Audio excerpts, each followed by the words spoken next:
ई बताओ, जब ले जोताई ना तले बुआई कैसे? चल पहले खेत जोत, फिर जहाँ जाए के हुई तहाँ जो। ठीक बा, मैं चाचा के ट्रैक्टर लेके रोड वाला खेत जोत दे और ओइजे से शहर चल जाए। ठीक बा। अच्छा खाना खा के जो। अरे माई ओइजे भेज दिए। अब अरे आजकल के लड़का ना अब ए गुड़िया की माँ जी। अरे तने खाना सरिया दरे खेते लेके जात है।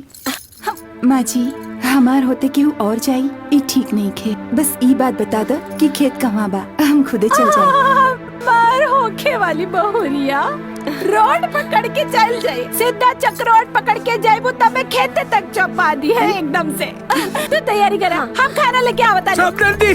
समझी हमरा के टॉयलेटवा बताई ना, बड़ा जोर के लगो सक्का लगल बा। बाप रे बाप। समझी जी बाहर जाई ना। बाहर जाए लागत है कि सावन में अनहराइल बा। इनकरे कुल मौसम में हर हरी लौकता।